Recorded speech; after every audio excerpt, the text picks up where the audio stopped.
Hello and welcome back to my YouTube channel. So as you already know that in the previous lecture हमने क्या किया था, हमने electrostatics के questions को कवर किया था which mainly dealt with electrostatic charges, electric field, Gauss theorem and their applications. Okay, हमने उन चीज़ों के बारे में पढ़ा था और उनके हमने क्वेश्चंस को कवर किया था। So in this chapter, in this lecture, अब हम क्या करेंगे, उसमें थोड़ा आगे मूव करेंगे and we are gonna study about the electrostatic potential and capacitance. But before we start with that, मैं आपको एक बात बता दूं that the electrostatic potential and capacitance वो अपने आप में ही बहुत बड़े टॉपिक है। So for our convenience, what we're gonna do is first we're gonna study about electrostatic potential in today's lecture. Tomorrow we're gonna study about capacitance and day after tomorrow हम क्या करेंगे, इलेक्ट्रोस्टैटिक पोटेंशियल कैपेसिटेंस के questions को इकट्ठा मर्ज करके हम उनको solve करेंगे। ठीक है, so without wasting any more time let's just move on to the today's topic that is electrostatic potential. ठीक है, अब before we start with electrostatic potential मैं आपको ना एक बड़ी इंटरेस्टिंग चीज बताना चाहता हूँ which will help us to lay the foundation for electrostatic potential जो हम पढ़ने वाले हैं। ठीक है, so let's just move forward. तो आपके लिए जो सबसे इंपॉर्टेंट चीज़ है वो आपको समझनी पड़ेगी, वो क्या है उसको डिस्कस करते हैं पहले।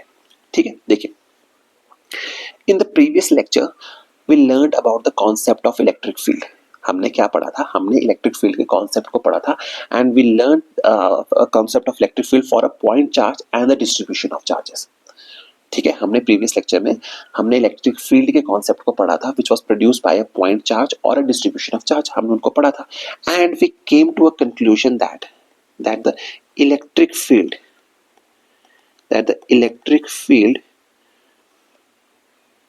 is represented in terms of a vector quantity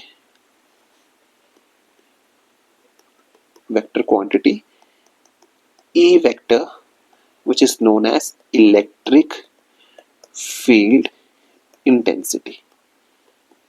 electric field intensity, हम क्या बोलते हैं उस इलेक्ट्रिक फील्ड को, उस क्वांटिटी जिसकी वजह से हम इलेक्ट्रिक फील्ड को स्टडी करते हैं, that is known as electric field intensity and that is a vector quantity.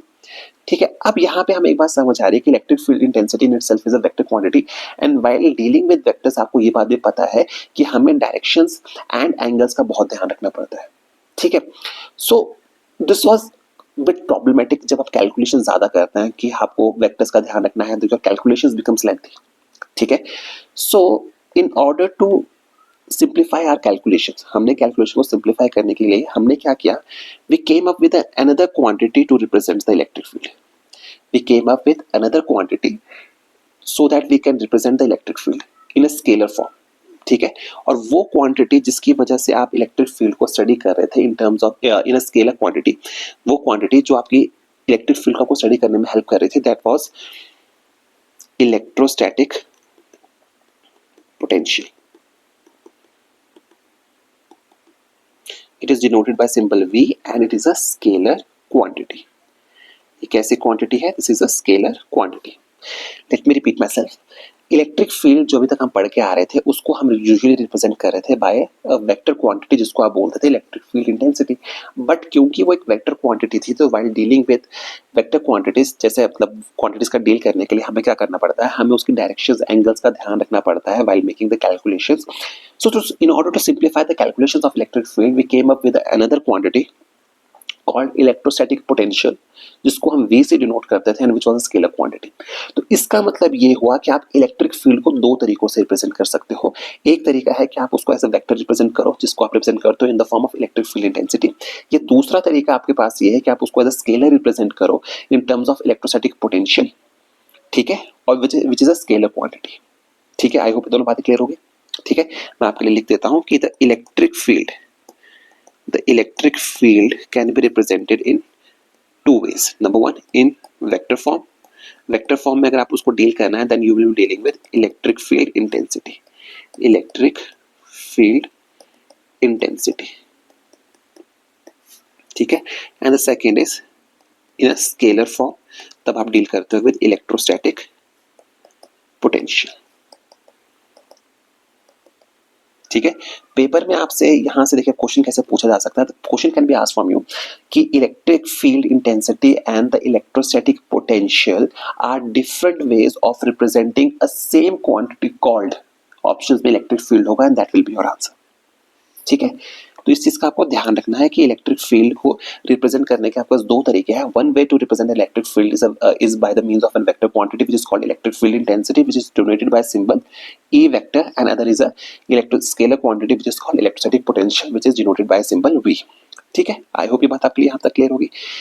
ठीक है, अब चलिए आगे चलते हैं. अब हम थोड़े से ना बेसिक चीजों को समझते हैं. इलेक्ट्रोस्टैटिक पोटेंशियल चीज क्या है. ठीक है, इलेक्ट्रोस्टैटिक पोटेंशियल. ठीक है, so before we start with what are the how electrostatic potential helps us in the calculations of electric field, हम पहले समझ लेते हैं कि electrostatic potential represent क्या करता है.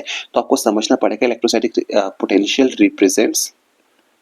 represents the degree of electrification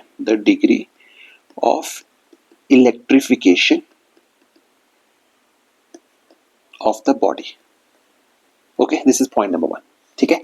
secondly, electrostatic potential के बारे में आपको ये भी जानना जरूरी है. इट हेल्प्स अस.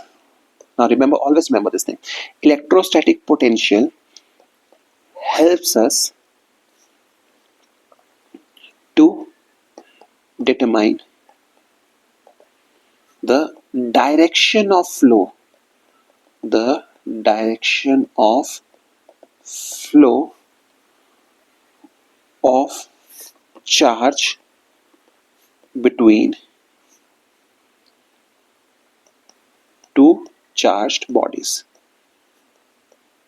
ठीक है, two charged bodies placed in contact with each other.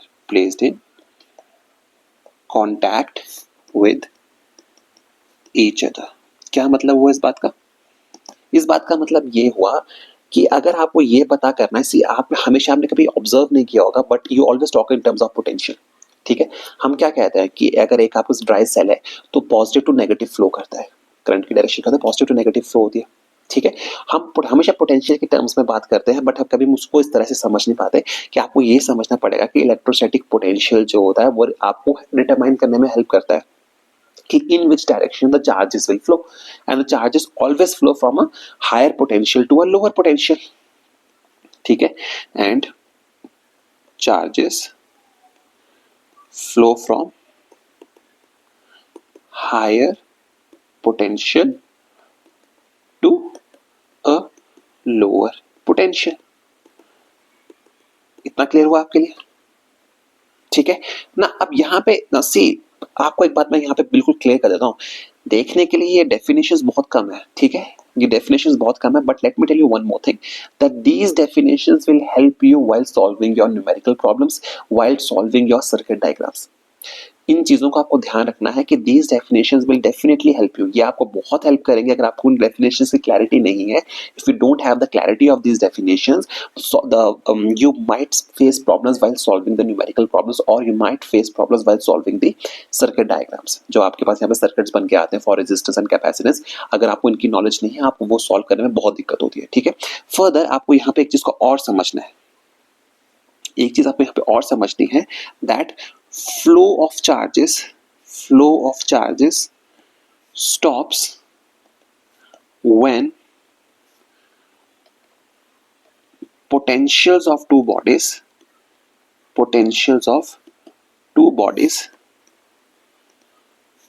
become equal. ठीक है, आपको इस चीज का ध्यान रखना है, and this is a very important point because this will help you to solve your circuit diagrams. ये बहुत ही इंपॉर्टेंट पॉइंट है. ठीक है, आपको इसका ध्यान रखना, बिकॉज अगर आप मान लीजिए आपको न्यूमेरिकल फॉर्म में क्वेश्चन है कि at a particular potential the current doesn't flow from point A to point B. इस बात का मतलब क्या है कि उस पर्टिकुलर इंस्टेंट ऑफ टाइम पे पोटेंशियल दोनों का बराबर है. एट पॉइंट और पॉइंट ए के बीच में दोनों का पोटेंशियल बराबर है. This is the only reason कि वहां पे करंट फ्लो नहीं कर रहा है, या तो वहां पे सर्किट का कोई कनेक्शन नहीं है या पोटेंशियल बराबर है. ठीक है, ये बहुत इंपॉर्टेंट पॉइंट होता है आपके लिए. ठीक है, सो अगर आपके लिए ये बातें क्लियर होगी तो late me repeat my self. बहुत ब्रीफली मैं अपने आपको रिपीट कर देता हूँ एक बार कि इलेक्ट्रिक फील्ड को रिप्रेजेंट करने के लिए there are two ways. One is by vector quantity, another is a scalar quantity, ठीक है। In when we represent electric field in terms of a vector quantity, we talk in terms of electric field intensity which is represented as E vector, and when we represent the electric field in terms of scalar quantity, we talk about electrostatic potential, which is a scalar quantity and which is represented by a symbol V.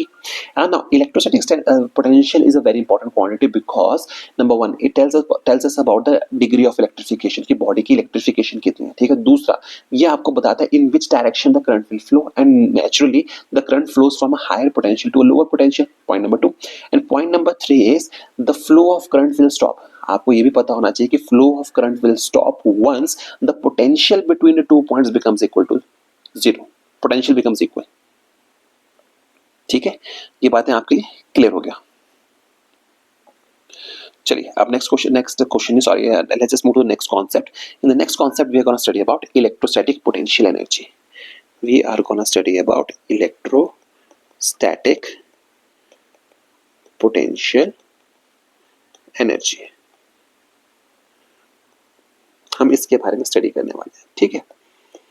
अब देखिए, when we talk about the electrostatic potential energy, यहाँ पे आपको थोड़ा सा concept समझना पड़ेगा in terms of gravitational potential energy, कि वहाँ पे ग्रेविटेशनल पोटेंशियल एनर्जी किस तरह से काम करती है। And since we have already discussed about gravitational potential energy, we are not going to discuss about that topic here, but मैंने आपको एक रिलेट करने के लिए बता दिया कि in order to understand electrostatic potential energy आपको ग्रेविटेशनल पोटेंशियल एनर्जी आनी चाहिए। हमने तब भी डिस्कस किया था, बिकॉज अगर आपको ग्रेविटेशन आता है आपको इलेक्ट्रोस्टैटिक्स आता है, ठीक है। बट अगर आपको अभी तक आपने वो टॉपिक स्टडी नहीं किया, तो अगर आपको इलेक्ट्रिक पोटेंशियल एनर्जी समझ आ जाएगी तो आपको ग्रेविटेशनल पोटेंशियल एनर्जी भी समझ में आ जाएगा, ठीक है। अब देखिए, अब since the term electric potential energy, that means we are dealing with charges, ठीक है। अब देखिए, आपको कुछ समझने के लिए हम लिखेंगे नहीं, अब हम इसको एक डायग्राम के थ्रू समझने की कोशिश करेंगे। And let me tell you this thing that this is a very important concept. This is a very important concept because the questions have been asked from this topic. और अगर आपको ये चीजें आती हैं तो आती हैं, नहीं आती तो आप कुछ नहीं कर पाओगे पेपर में, ठीक है। Sir again let me repeat myself, this is a very important topic, so make sure आप इसको बहुत अच्छे से समझें, ठीक है। So before we start with this topic, let's just draw diagram, okay. So let us से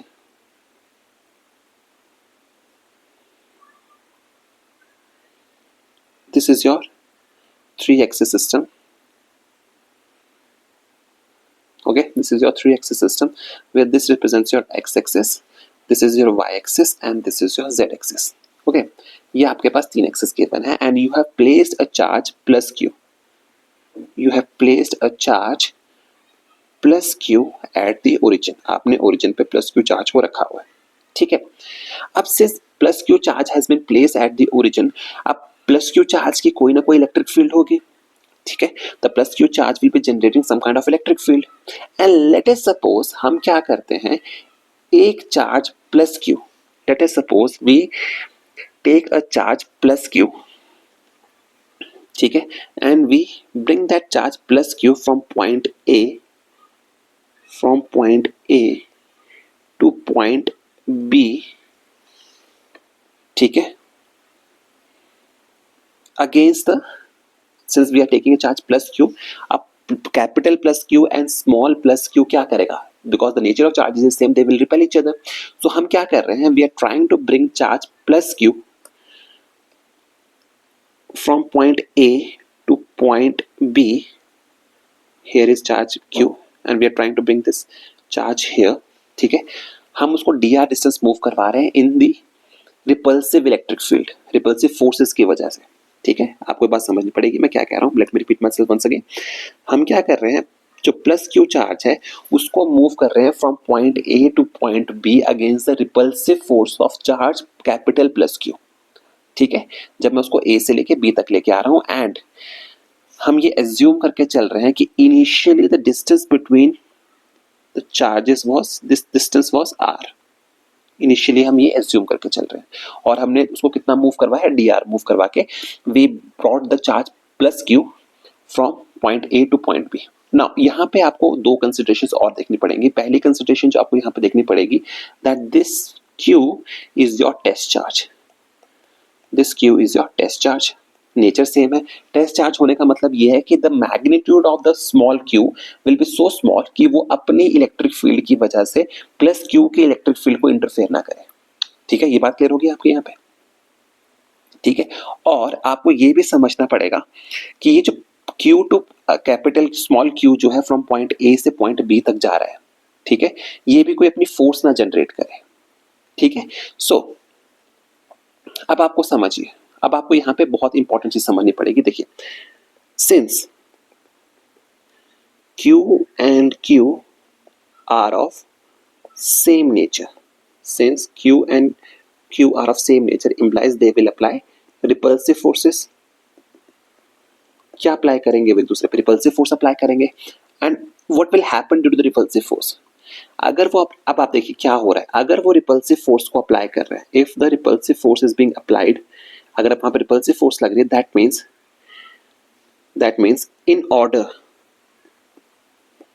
in order to bring Q from A to B, a work has to be done. अगर ठीक है रिपल्सिव फोर्स में काम कर रहे हैं, that means in order for charge Q to go from point A to B, a work has to be done, आपको work करना पड़ेगा, work has to be done. इस बात का मतलब क्या हुआ? Since work has to be done से, अब इस बात का मतलब क्या हुआ? देखिए ये क्या इन्फ्लुएंस दे रहा है आपको? Since work has to be done, this implies an external force must be applied, this implies that an external force must be applied, external force must be applied. But यहां पे आपको एक चीज और समझनी पड़ेगी, जो आप एक्सटर्नल फोर्स अप्लाई कर रहे हो, इसका फोर्स का मैग्नीट्यूड इतना होना चाहिए, दिस एक्सटर्नल फोर्स का मैग्नीट्यूड इतना होना चाहिए कि that no acceleration must be produced, ठीक है। इसको थोड़ा नेक्स्ट पेज पे कंटिन्यू करते हैं, जस्ट अ मिनट, ओके, इसको हम नेक्स्ट पेज पे कंटिन्यू करते हैं, just a minute. This is your F external, ठीक है, ओके। नाउ यहां पे लिखते हैं इसको, now the value of external, the value of F external should be such that it only overcomes the repulsive force. Repulsive force, इस बात का मतलब क्या है कि हम सिर्फ उतनी फोर्स लगा रहे हैं कि वो रिपल्सिव फोर्स उस पर एक्ट ना करे, implies that acceleration of the particle should not be there, that this implies that plus Q should not be accelerated, should not be accelerated,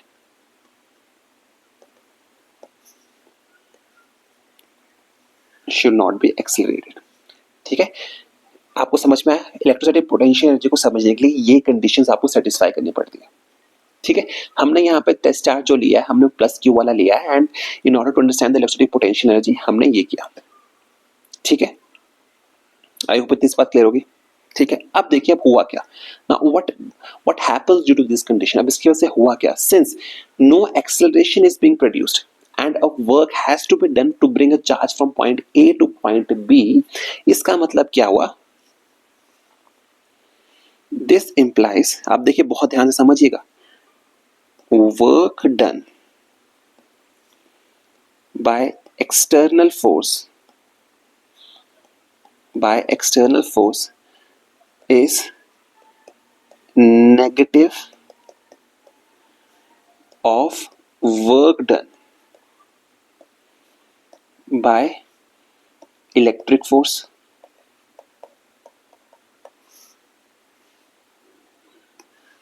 ये बात समझ में आई आपको? मतलब उनका नेचर जो है, वर्क डन का जो नेचर है वो ऑपोजिट है। अगर एक पॉजिटिव वर्क कर रहा है, दैट मीन्स वर्क डन दूसरे का बराबर होगा, but with an opposite sign. If the amount of the work done by the reactive force is W, that means that the work done by the external force will be equal to W. ये हो गया, ठीक है। Now remember one more thing, अब हुआ क्या? अब यहाँ पे एक चीज को आपको और समझना पड़ेगा कि that, अब आपको यहाँ पे एक चीज और समझनी पड़ेगी, that on, आपको यहाँ पे चीज समझनी पड़ेगी that, now remember this thing, that on reaching point B, let's just say F external is removed, ठीक है। On reaching point B, if F external is removed, then what will happen? अगर आप उस मोमेंट पे F external को remove कर देते हो, in that situation आपको समझना पड़ेगा electric force will take the charge back to point O. The electric force will take the positive Q charge away from plus Q. ठीक है, इतने से बात क्लियर हुई। बट ऐसा हुआ क्यों? अब आपके पास पेपर में क्वेश्चन पूछेगा कि व्हाई डिड दिस हैपन, ऐसा हुआ क्यों? अब देखिए ऐसा हुआ क्यों, अब वो समझ लेते हैं। सो व्हाट हैपेंड वाज, अब आपने इतना तो समझ लिया कि नेचर, अब आपने इतना तो समझ लिया that in order to bring charge from point A to point B some work had to be done. ठीक है, and from work energy theorem हमें इतना पता है कि work done is equal to change in mechanical energy. ठीक है, इस बात का मतलब ये हुआ कि on moving from point A to point B, वहां पे क्या है, there is an increase in potential energy increase कर रही है। ठीक है, and when F external is removed on reaching point B, तब क्या हुआ? जब पॉइंट बी पे आपने क्या किया, F external is removed on reaching the point B, then this potential energy is changed into kinetic energy, ठीक है, आई होप इतनी बात क्लियर होगी। और यहां से जो सबसे इंपॉर्टेंट इन्फ्रेंस आप निकाल सकते हो, one of the most important inference that you can draw from this circumstance, from this situation is that, ठीक है, that in this complete process total energy which is equal to kinetic energy plus potential energy is constant or conserved। ये चीज आपकी हमेशा conserved रहेगी। ठीक है, सो अब हम यहां से क्या निकाल सकते हैं? From here we can find that work done in taking the charge from point A to point B will be equal to A to B F external into D R vector which is equal to minus of A to B F external F electric dot D R vector. ठीक है, ये बात clear होगी? I hope आप इस relation को याद रखिएगा, because a large number of questions has been asked from this relation। ठीक है, and basic numerical questions always require this relation। ये रिलेशन आपके लिए बहुत ज्यादा इंपॉर्टेंट है, क्योंकि बेसिक से बेसिक क्वेश्चन में ये रिलेशनशिप आपका यूज होता है। ओके, इस चीज का आपको ध्यान रखना, this is a very important relationship. ठीक है, यहाँ पे आपको किस चीज का ध्यान रखना है? Make sure you remember this thing, okay, कि this is your external force, while this is your electric force। ठीक है, आई होप इस बात समझनी है। And finally one more inference can be drawn from this situation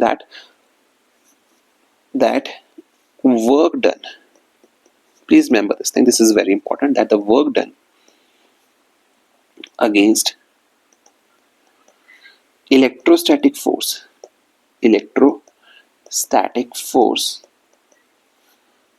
gets stored as potential energy. इसका आपको हमेशा ध्यान रखना है। ठीक है, एक बार ब्रीफ में मैं आपको फिर से इस सारी सिचुएशन को रिपीट कर देता हूँ। ठीक है, सो हमने क्या किया, we place the charge plus Q at the origin and we try to bring a charge small Q, उसको हम पॉइंट ए से पॉइंट बी तक लेके आ रहे हैं under the effect of repulsive forces due to charge plus Q. ठीक है, क्यों क्यों क्योंकि because the nature of the charge q and plus q का सेम है, that means they will be applying repulsive forces on each other. So in order to bring charge small q from point a to point b, some work has to be done, some work has to be done. But हम ये जो work done कर रहे हैं, ये करने के लिए हमें एक फोर्स अप्लाई करनी पड़ेगी which we called as external force. ठीक है, but the force which we apply, हम वो फोर्स इस तरह से अप्लाई कर रहे हैं कि उसमें वो जो फोर्स की रिक्वायरमेंट है वो सिर्फ और सिर्फ आपकी रिपल्सिव फोर्सेस को ओवरकम कर रही है. And as a result no acceleration has been produced in bringing a charge from point A to point B. ठीक है, and when we try to bring when we are able to bring a charge from point A से point B तक हम charge को लेके आ जाते हैं, then you must remember this thing that the work done, that the work which we do is stored in the form of potential energy. तो यानी कि पॉइंट ए से पॉइंट बी पे लाने के लिए जितना आपने काम किया, that is being stored in the form of potential energy. And when we remove the external force at point B, the potential energy will be converted into kinetic energy, and under the effect of repulsive force, और जो repulsive force आपकी लग रही थी initially, उसकी वजह से जो आपका चार्ज जो पॉइंट बी से था वो will again move away from the charge positive Q. ठीक है, आई होप इस बात में आपके क्लियर हो गई. एंड वहां से फिर आपके पास रिलेशनशिप्स ये निकल के आते हैं. This is a very important relationship. ठीक है,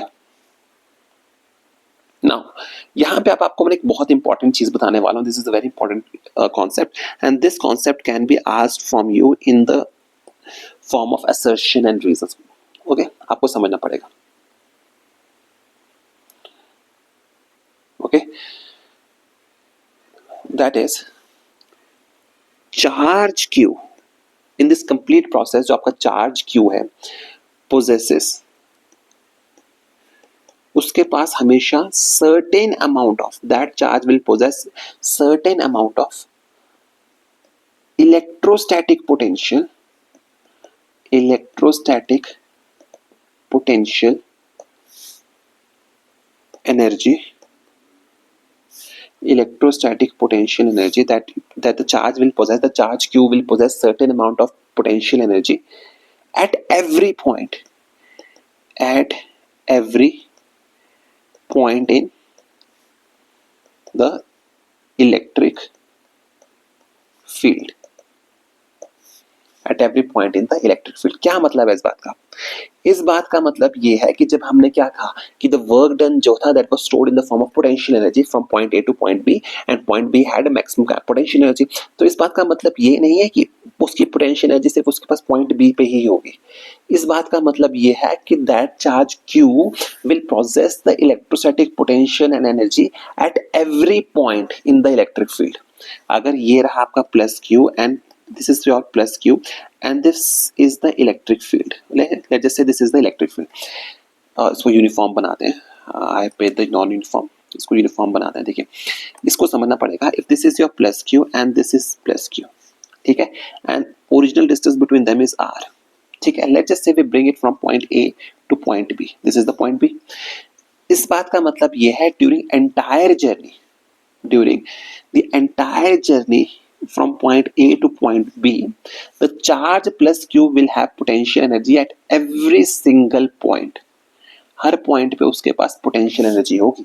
ऐसा नहीं है कि पोटेंशियल एनर्जी सिर्फ पॉइंट ए या पॉइंट बी पे होगी. At every single point during its entire journey the charge Q will have potential energy. इस बात का मतलब है ये. ठीक है, तो यहां से आपके पास एक बहुत ही इंपॉर्टेंट रिलेशनशिप निकल के आता है. देयरफॉर, ठीक है, therefore the work done AB will be equal to electrostatic potential difference, will be equal to the electrostatic potential difference between A and B. It's not potential difference but rather potential energy difference. Just a minute.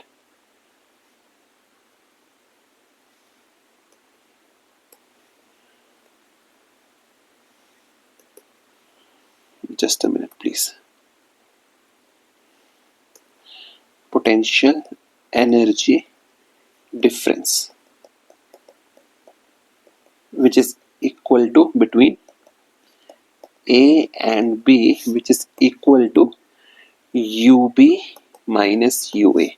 That is, work done AB is equal to UB minus UA, and this is known as electrostatic potential energy difference. This is known as electrostatic potential energy difference. Electrostatic potential energy difference. ठीक है, अब इसकी definition क्या होती है अब आप उसको समझ लीजिए, बिकॉज इलेक्ट्रोस्टैटिक पोटेंशियल डिफरेंस, और जब हम इलेक्ट्रोस्टैटिक पोटेंशियल की बात करते हैं, you must always remember this thing whenever we talk about the electrostatic potential difference and when we talk about the electrostatic potential energy. ठीक है, potential energy difference and potential energy के बीच में there is a very minute difference but which makes them a very different quantities. Okay, आपको बस समझना पड़ेगा. Or this difference is very important when you solve the numerical problems. So remember, always remember this thing. There is a minute difference between electrostatic potential energy difference and electrostatic potential energy of a charge. ठीक है, अब हम दोनों को study करेंगे, but पहले हम electrostatic potential energy difference को समझ चुके हैं, तो let's just write the definition of electrostatic potential difference. की इलेक्ट्रोस्टैटिक पोटेंशियल डिफरेंस की डेफिनेशन क्या होती है, तब आपको you then only then you will be able to understand what is the difference between the electrostatic potential energy difference and electrostatic potential energy of a charge. दोनों में difference क्या है आप उसको तब समझ पाएंगे. ठीक है, सो remember the electrostatic potential energy difference of a electrostatic potential energy difference. ठीक है, इसको कैसे डिफाइन किया जा सकता है, that the electrostatic potential energy difference between electrostatic potential energy difference between 2 points A and B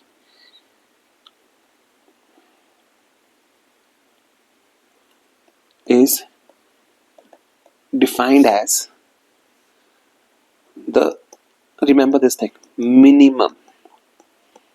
The word is minimum. Minimum work required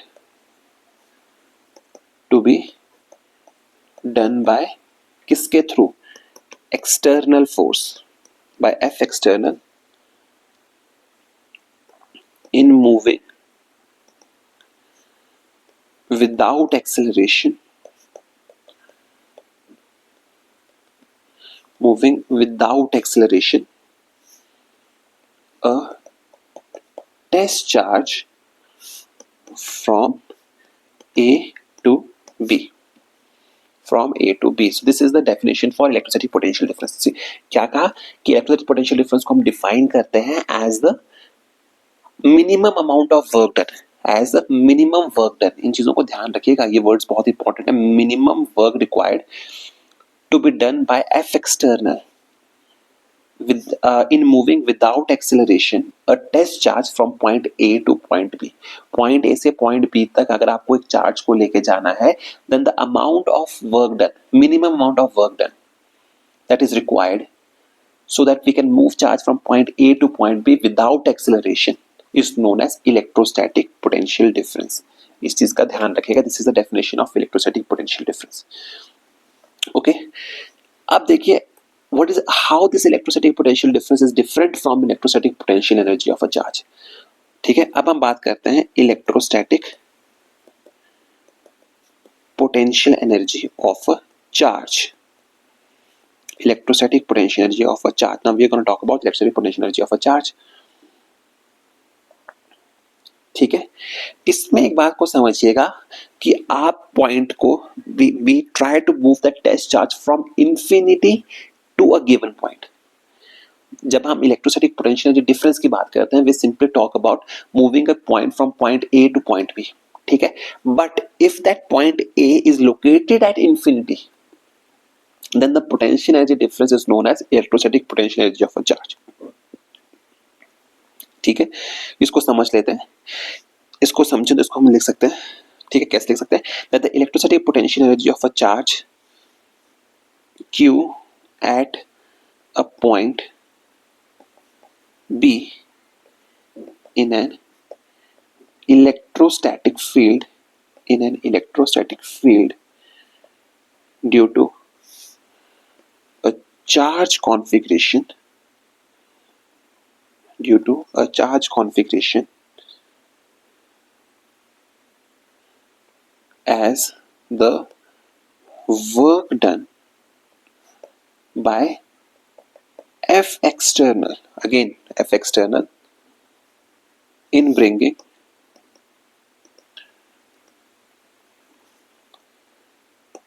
the charge Q from infinity to that point without acceleration.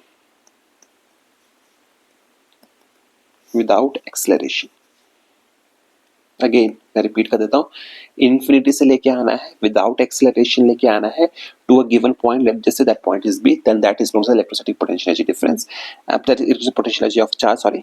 तो उसको हम लिखते हैं that's W infinity from point B is equal to UB minus U infinity is equal to UB minus 0 is equal to UB। ऐसा क्यों?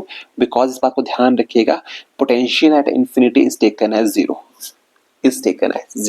इस चीज का आपको ध्यान रखना है, ठीक है। So this is the minute difference between both of them. तो इन चीजों का आपने ध्यान रखना है, एंड इस चीज का सिग्निफिकेंस ये होता है कि sometimes in question they always give you quantities like you have to calculate the potential energy difference from point A to point B। when they are talking about the potential energy difference, that means we have the potential, there will be potential at point A and point B. But when they say that the electrostatic potential energy of a charge is given, that means that a charge is being brought from infinity to a given point। ठीक है, दोनों बातों में difference है, and make sure आप इन दोनों को समझे, अच्छे से समझे। नहीं समझ आया तो इस वीडियो को थोड़ा सा रिवाइंड करके प्लीज इसको देखिएगा एक बार फिर से, ठीक है। आई होप इतनी बातें क्लियर हो गई, ठीक है। Now let's just move to the next topic, and the next topic is electrostatic potential, ठीक है। Now before we move there, okay, before we move the next topic, मैं आपको यहाँ पे एक बात और बता देना चाहता हूँ। आपसे क्वेश्चन पूछा जा सकता है कि what is the value of F external, आपसे क्वेश्चन पूछा जा सकता है regarding what is the value of F external, ठीक है। एफ एक्सटर्नल की वैल्यू कितनी है? So always remember that the F external will be equal to negative of F electric field. ये हम ऊपर भी पढ़ के आए थे, बट मैंने आपको एक सिंपली बता दिया, बिकॉज हमें क्या करना है, एक्सेलरेशन प्रोड्यूस नहीं करनी है। The only way we can not produce acceleration is by keeping the value of F external equal to the electric field, okay. इसी वजह से आप इसको प्रोड्यूस कर सकते हैं, ठीक है। और पेपर में यही इक्वेशन आपको डिफरेंट वे में पूछी जा सकती है, that F external will be equal to F electric field but in opposite direction. The options might be कि F external is equal to F electric field in the same direction. That option is wrong because the nature of the F external and F electric is opposite. That's why we have this negative sign. इस चीज का आपको ध्यान रखना है वहां पे, ठीक है। क्लियर हो गई इतनी सी बात?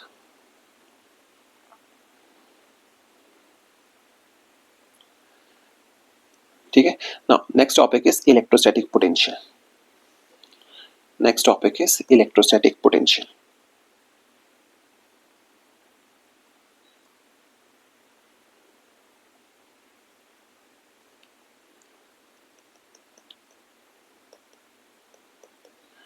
Electrostatic potential. ठीक है ना, अब हम इसको समझने वाले हैं, ठीक है ना। अब देखिए, अभी तक जितना भी हमने पढ़ा, हमने यहाँ पे ये चाहे हमने इलेक्ट्रोस्टैटिक पोटेंशियल ऑफ चार्ज पढ़ा, चाहे हमने electrostatic potential difference between charge पढ़ा, we always consider a test charge. हमने क्या किया, we always consider test charge. हमने उस टेस्ट चार्ज को समझा, उस टेस्ट चार्ज के थ्रू ही हमने उस चीज को समझा, एंड हमने उसके बेसिस पे अपने डेफिनेशंस को बनाया कि that form the basis on which we define the electrostatic potential energy difference and electrostatic potential energy of a charge, ठीक है। So in order for us, ठीक है, अब आपको यहां समझिएगा why electrostatic potential, what is the meaning of electrostatic potential, ठीक है। तो हमने क्या किया, उसी के बेसिस पे, ठीक है, हमने इलेक्ट्रोस्टैटिक पोटेंशियल को डिफाइन करना शुरू किया, ठीक है। And before we start with electrostatic potential के बारे में, हम इलेक्ट्रोस्टैटिक पोटेंशियल डिफरेंस को ना कैसे लिख सकते हैं, देखिए अब हमें क्या करना है, हमने अभी यहाँ पर बात की थी in terms of electrostatic potential energy के बेसिस पे। Now we are gonna talk about in terms of electrostatic potential. We are not talking about energy, but rather now we are talking about electrostatic potential, ठीक है। So remember one thing, अब हम उनको define कैसे कर सकते हैं, ठीक है। तो now remember electrostatic potential difference या इलेक्ट्रोस्टैटिक पोटेंशियल की अगर हम बात करते हैं उसको हम डिफाइन करते हैं that the electrostatic potential between two points A and B in an electrostatic field as the amount of work done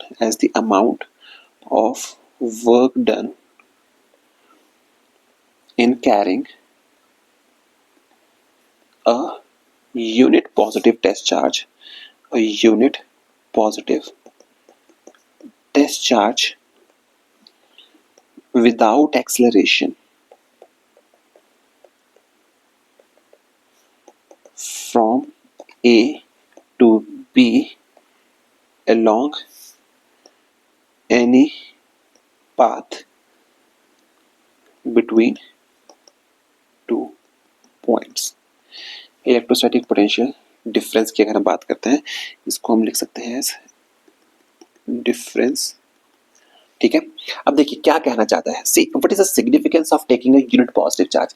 अब आपसे पेपर में पूछा भी जा सकता है कि व्हाट इज द सिग्निफिकेंस, पूछे ना पूछे but for your knowledge sake you should always remember कि what is the use of this unit positive charge and why we have taken this unit positive charge, why haven't we taken anything other than the unit positive charge in while defining the electrostatic potential difference। ठीक है।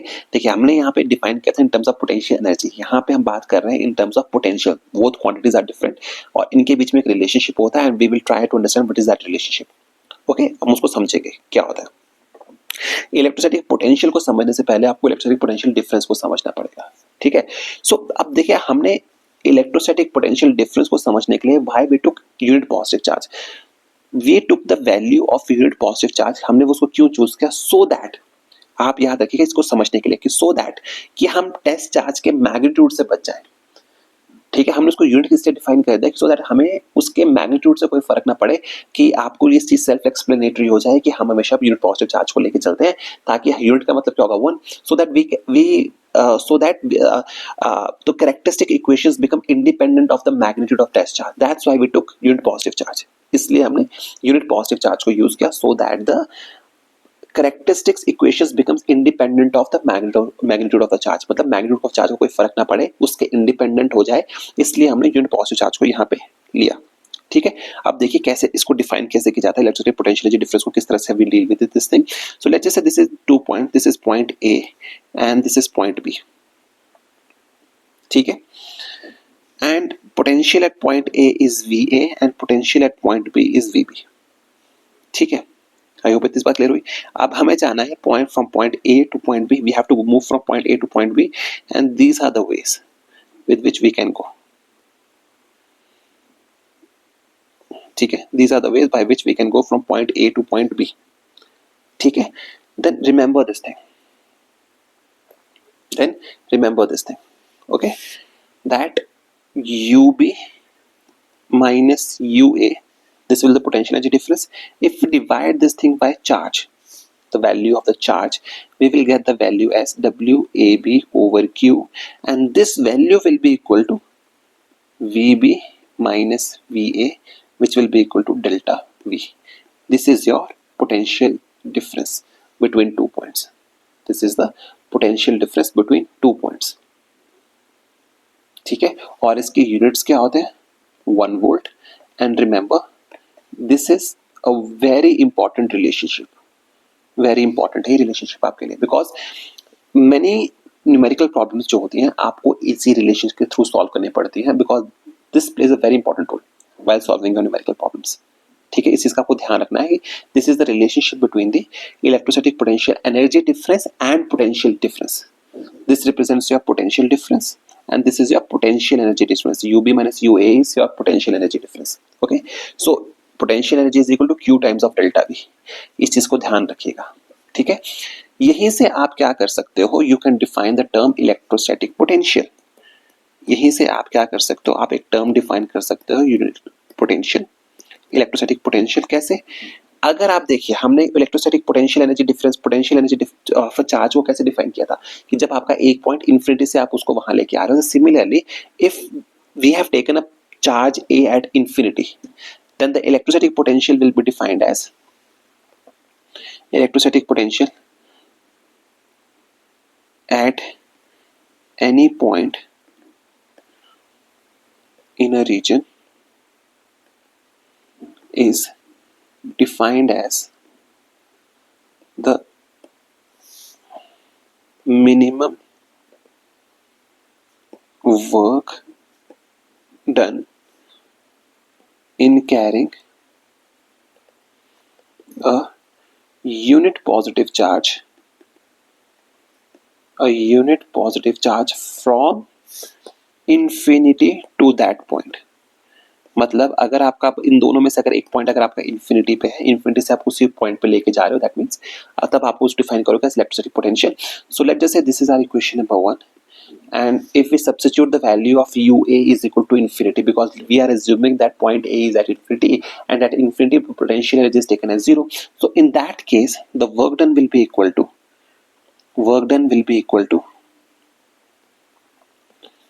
UB minus 0 over Q will be equal to VB minus VA will be equal to delta V, and on solving this equation we get VB is equal to W infinity of B over Q.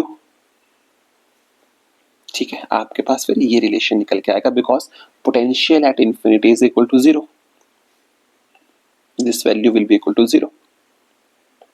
ठीक है, इस चीज का ध्यान रखिएगा. This is another important relationship.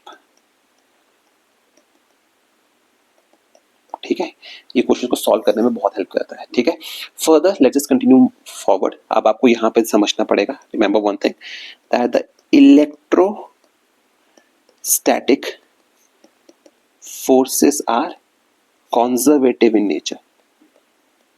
Conservative, ठीक है, conservative होने का मतलब क्या है कि the amount of work done while moving from point A to point B in an electrostatic field will be independent of the work done. ये बात होता है conservative का, and we have already discussed the difference between the conservative and non-conservative forces. That तो हम उस पर ज़्यादा डिस्कशन नहीं करेंगे. ठीक है, उस पर हम ज़्यादा डिस्कशन नहीं करेंगे. सो आपको वो आता है तो उस पर हम ज़्यादा टाइम भी वेस्ट नहीं करेंगे भी. ठीक है, अब यहाँ पे ना अब आपको एक बहुत ही इंटरेस्टिंग रिजल्ट आपको पता लगता है. ठीक है, ये समझ आ गया ना, इलेक्ट्रिसिटी फोर्स आर कंजर्वेटिव. इसका मतलब क्या हुआ कि in moving a charge from point A to point be the work done will be dependent only on the initial and final position. सिर्फ उसके इनिशियल एंड फाइनल पोजीशन पर depend करेगा, वो उसके पाथ पे डिपेंड नहीं करेगा. ठीक है, उसके पाथ पे डिपेंड नहीं करेगा. Work done will be independent of the path taken. So that's why the electrostatic forces are conservative forces. ठीक है, नाउ इसमें एक बहुत ही इंपॉर्टेंट इन्फ्रेंस आप ड्रॉ कर सकते हो. Very important inference can be drawn from this thing, and that is a very important application for a conservative force. ठीक है, since the force is conservative and we know that the path is independent, the work done is independent of the path. इस बात का मतलब ये है कि let's just say we are moving from point A to point B. This is a very important result. Okay, इसको ध्यान रखिएगा because questions were asked from this topic, from this context. ठीक है, और पूछे गए हैं, पूछे जाएंगे. ठीक है, सो इसको समझते हैं. Since we are moving from point A to point B, let's just say we take different routes. Okay, first let me just do this thing. Okay, now since we are moving from point A to point B and we are taking different route, and let's just say we are moving from point A to point B in this way, and from point B to point A we come back and we complete a complete circle, or rather we should say we form a complete loop. आप किसी भी तरह से आइए, आप A to B इस तरह से आइए या आप A to B, it doesn't matter कि आप A to B चाहे आप ऐसे आइए या ऐसे घूम के इस तरह से आइए. The moment you close the loop, ठीक है, आपका लूप क्या बन रहा है, क्लोज पाथ बन रहा है. अब आपको ये पता है कि वर्क डन जो होगा, नेट वर्क डन क्या होगा. लेट्स जस्ट से net work done here is W1 and the amount of work done here will be again W1 but with negative sign because अब आप opposite side में follow कर रहे हो. ठीक है, इस बात का मतलब ये हुआ कि the amount of the work done, इस बात का मतलब क्या हुआ कि amount of the work done in this case will be equal to 0. net W will be equal to 0. इस केस में भी वर्क डन नेट कितना होगा, 0 होगा. इसका मतलब ये होता है कि the moment you form a closed path, the amount of the work done will be equal to 0. From moving point A to point B and then from B to A. इस बात का मतलब ये हुआ, यहाँ से आपका एक बहुत इंपॉर्टेंट रिलेशन निकल के आ रहा है कि close surface integral of E vector dot D L vector will be equal to 0। इस चीज को आपको ध्यान में रखना है। और जब भी आपको एक चीज मैं आपको यहाँ पे और बता देता हूँ, ऑलवेज रिमेंबर दिस थिंग, कि जहां पे भी आपको ये सिंबल नजर आ जाए, इस सिंबल का मतलब ये होता है कि we are dealing in a closed loop. आप क्लोज लूप में डील कर रहे हैं, यानी कि क्लोज लूप और क्लोज पाथ में डील कर रहे हैं। ठीक है, अगर क्लोज लूप और क्लोज पाथ में डील करेंगे तो in this case the amount of the work done will be equal to 0। ठीक है, बट अगर आपसे कोई ये पूछे कि W1 इज इक्वल टू 0 है, तो ये स्टेटमेंट सही है गलत है? ये स्टेटमेंट गलत है। W2 इज इक्वल टू 0 है, ये स्टेटमेंट सही है गलत है। W1 is equal to W2 है, ये स्टेटमेंट सही है गलत है? ये स्टेटमेंट भी गलत है। W1 is equal to negative of W2, ये स्टेटमेंट सही है गलत है? ये स्टेटमेंट आपकी सही है। ठीक है, अगर ये स्टेटमेंट सही है, only then the work done in a close loop will be equal to 0। और आपसे ये पूछे कि W1 plus W2 is equal to 0 है, ये स्टेटमेंट भी सही है। ठीक है, आपको इन चीजों का ध्यान रखना है। These are some of the very important relationships. A kind of assertion and reason or a numerical based question can simply be asked from this topic. And let me tell you one more thing. The questions has been asked in your previous PYQs. Okay, in your previous questions have been asked. ठीक है, आपको ये समझना पड़ेगा, in the previous examination question has been asked from this topic. आपको इस चीज का ध्यान रखना है। तो this is a very important topic. Okay, now let's just move to the next topic.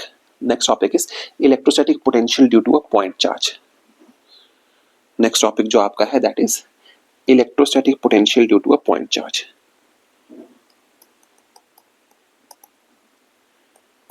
Static potential due to a point charge. सी, ये derivation आपके लिए इंपॉर्टेंट नहीं है, so that's why we are not gonna deal with the derivation part. हम directly इसका result याद करेंगे। ठीक है, what we gonna do is we are directly gonna remember the result of this part. Okay, अब इसमें आपको एक बात समझिए। अब देखिए सोचने का तरीका कैसा होता है। ठीक है, this is how you think. The term here used is electrostatic potential. देखिए सोचने का तरीका है, this is how you think outside of the box. Okay, this is how you solve the problem and this is how you think outside of the box. Okay, अब आपको ये given है, ये मैं सिर्फ आपको डेरिवेशन नहीं करवा रहा हूँ, मैं आपको सिर्फ सोचने का तरीका बता रहा हूँ। Since the term used here is electrostatic potential but not electrostatic potential difference, since the term used here is electrostatic potential, that means one point will be at infinity. देखिए डेरिवेशंस कितनी आसान हो जाती हैं अगर आपको ये सब चीजें पता हो। कॉन्सेप्ट्स कितने इजी हो जाते हैं कि अगर आपको ये कॉन्सेप्ट्स पता हो। ठीक है, अगर आपको बेसिक्स पता हो। Since the term used here is electrostatic potential, you must always remember that as soon as you saw electrostatic potential, this means that a point will be located at infinity, and from that point will be calculating some amount of the work done from moving from point of infinity to given point. ठीक है, आपको point of infinity से given point तक move करना है। तो इस तरह से आप इस डेरिवेशन को सॉल्व करेंगे। And since I have already mention कि हम इसमें we are not gonna deal with the derivation part because that's not important for you. We will what we're going to do is we are going to directly remember the result. So electrostatic potential due to a point charge का जो result निकल के आता है that is equal to V, which is equal to W, which will be equal to Q over 4 pi epsilon naught R. ठीक है, now remember one more thing. अब आपको यहाँ पे एक चीज का ध्यान रखना पड़ेगा। वो चीज का क्या ध्यान रखना है? अब आपको ये चीज समझनी पड़ेगी कि why V is equal to W। मैंने V की वैल्यू को W के इक्वल क्यों लिखा? Because again I am telling you one more thing, हम डील कर रहे हैं इलेक्ट्रोस्टैटिक पोटेंशियल से। That means one of the point is located at infinity. Infinity पे रखा है, दैट मीन्स अब आप चाहिए इस रिलेशनशिप पे जो आपने यहाँ पे डिराइव किया था, दिस रिलेशनशिप। ठीक है, आप इस रिलेशनशिप को ध्यान से देखिए। ठीक है, the moment you see this relationship you find that आपको क्या पता लगता है कि work done is equal to point of infinity से V A minus V B आप करते हो, ईडीएल आप करते हो। ठीक है, तो वहां से जब आप इसको सॉल्व करते हो one value gets cancelled out. क्यों? क्योंकि वैल्यू जीरो के बराबर हो जाती है and that's why you get this relationship that the potential electrostatic potential is equal to W of q 4 pi epsilon naught into r. इससे आपको एक बड़ा इंपॉर्टेंट रिजल्ट देखने को मिलता है and that result is when Q is positive, V is equal to positive, and when Q is negative, V is negative. Clear होगी बात? जैसे further one more result can be derived from here कि when r is equal to 0, अगर मैं r की value को 0 put कर देता हूं, what happens when we put r is equal to 0? ठीक है, when r is equal to 0 v tends to infinity, v की वैल्यू इंफिनिटी को अप्रोच करना शुरू कर देती है। क्लियर होगी बात? ठीक है, and remember one more thing, one more inference can be drawn from this thing. Okay, see क्या ड्रॉ कर सकते हो, एक और इन्फ्रेंस आप इससे ड्रॉ क्या कर सकते हो, अब देखिए क्या करते हो। ठीक है, remember one more thing, see here v is proportional to 1 by r. This implies that अगर हम थोड़ी देर के लिए if we forget about the proportionality, from here we find that v is same at equal distances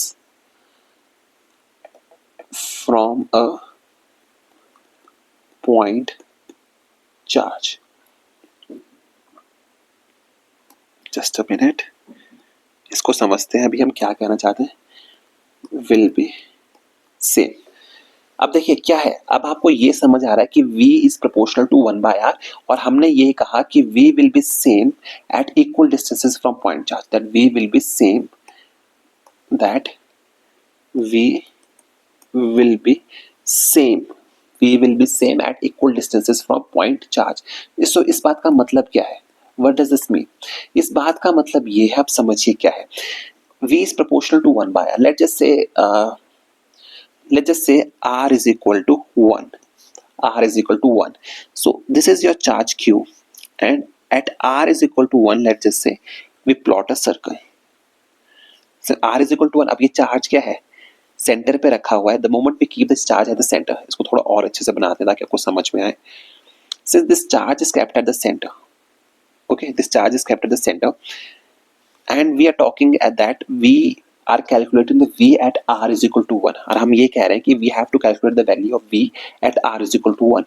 तो यानी कि क्यों, because this charge is kept at the centre and all these distances will represent r is equal to 1, all these distances will represent r is equal to 1, r is equal to 1, r is equal to 1, r is equal to 1। ठीक है, that means क्या मतलब हुआ इस बात का, इस बात का मतलब ये हुआ कि हर point r is equal to 1 पे पोटेंशियल सेम होगा, r is equal to 1 पे पोटेंशियल सेम होगा। Similarly, let's just say for r is equal to 2, for example let's just say for r is equal to 2, what will happen? So for r is equal to 2, and from the same setup we find that for r is equal to 2, let's just say this represents your r is equal to 2, this represents again your r is equal to 2। ठीक है, इस बात का मतलब क्या हुआ कि हर r is equal to 2 पे आपकी v की वैल्यू फिर से सेम होगी। ठीक है, again let's just say now we move to a different value of r, let's just say we go for r is equal to, sorry, let's just say now we go for r is equal to 3, let's just go with r is equal to 3। so when we go for r is equal to 3, इसका मतलब ये हुआ for r is equal to 3, इस बात का मतलब क्या हुआ, that for r is equal to 3 her point जो इस सर्कल पे लाया करेगा that will be at an equal distance from r is equal to 3। ठीक है, ये बात क्लियर हुई? आई होप ये बात आपके लिए क्लियर हुई। ठीक है, this is your r is equal to 3, this is our r is equal to 3। so this means that this shows that every point at equal distance from a point charge will have same potential। so let's just say this has potential v3, here we have potential v2, and here we have potential v3 v1। Okay, clear होगी बात कैसी? एक बात तो आपको ये पता लगी कि every point at equal distance from charge q the potential will be same, एक बात तो ये पता लगी, एंड यहां से आपको एक बात और पता लगी कि v इन दिस केस, यहां से आपको एक बात और पता लगी that v has a spherical symmetry,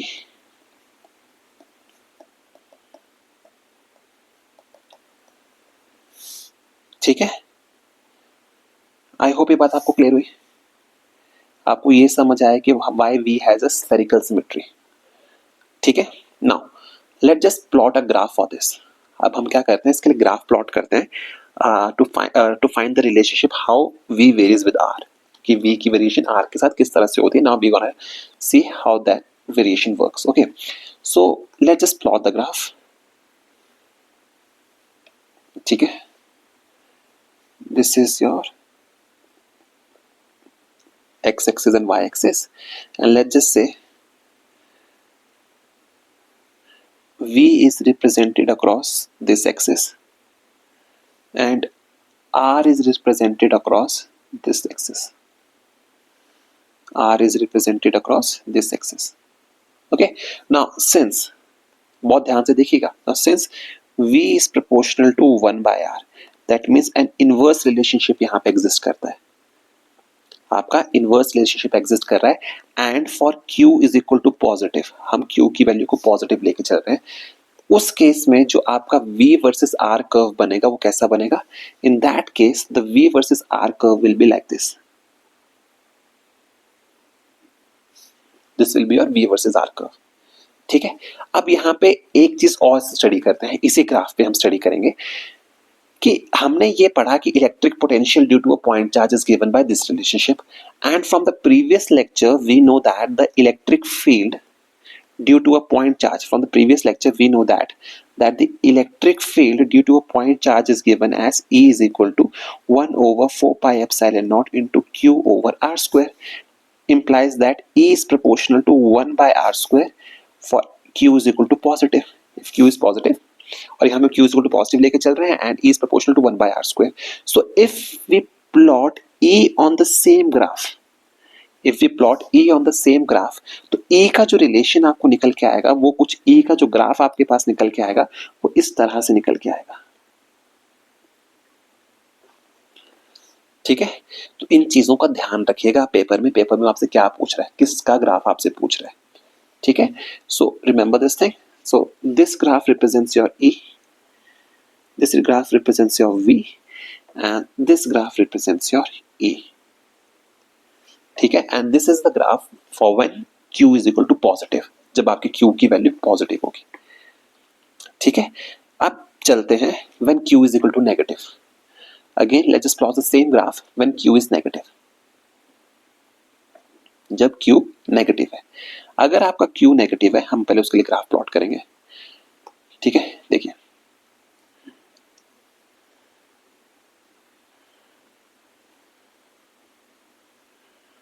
when Q is negative. Okay, again we know that V is proportional to 1 by R, but in this case we are taking Q is equal to negative, value of Q is negative. Similarly we also know that E is proportional to 1 by R square and here Q is equal to negative, ठीक है। if this is the case, अगर आपका ये case बन रहा है तो remember one thing, जो आपका V का ग्राफ बनेगा वो डायरेक्टली इसका ऑपोजिट कर्व बनेगा जो आपने ऊपर प्लॉट किया था, ठीक है। तो किस तरह से बनेगा? So let's just say this represents your, so sorry, let's just say अगर वही कर्व हम प्लॉट करेंगे, so we will get this equation as, this curve will represent the value of y, sorry V, and your electric field in this case will be represented as like this, okay. So this is your electric field and this is your electrostatic potential, ठीक है। अब यहाँ पे मैं आपको एक trick और बताता हूँ, अगर पेपर पे क्वेश्चन डिफरेंट पूछ लिया जाए। So let's just say in your examination the examiner asks you to plot a curve between V and 1 by R, V and 1 by R. तो always remember ये सारे कर्व आपने प्लॉट किए हैं with V versus R. These are your V versus R curve. But अगर आपको plot करना है curve between V and R, if the examiner asks you to plot a curve for V and R, then the curves will be like this. किस तरह से होंगे आपके curves तब? देखिए वो कर्व्स होंगे आपके इस तरह से।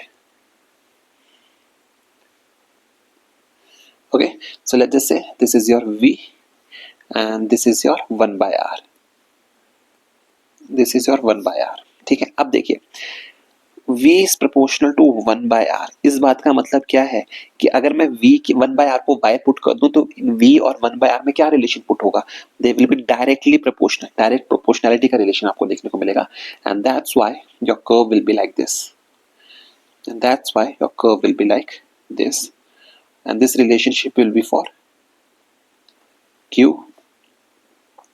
greater than 0, for q greater than 0। वहीं पे अगर मैं यही कर्व प्लॉट करूं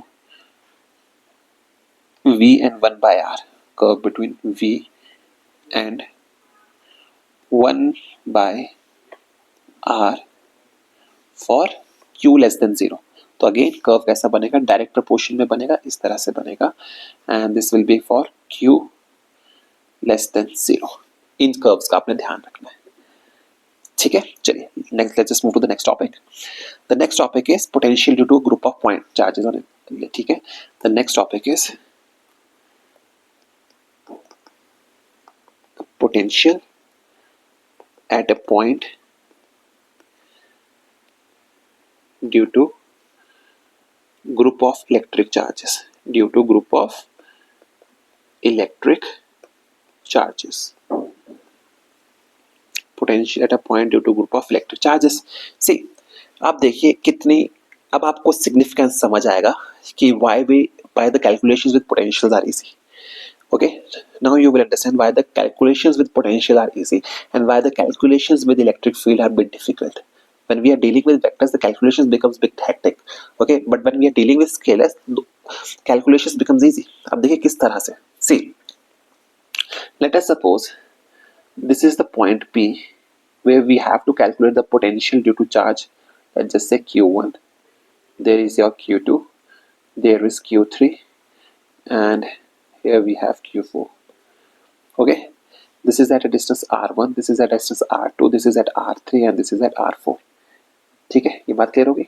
नाउ अब हम यहाँ पे, because we have to calculate the potential at point P due to charge Q1, Q2, Q3 and Q4, what we are gonna do is we are gonna use the principle of superposition, and the net potential at point P will be equal to V1 plus V2 plus V3 plus V4।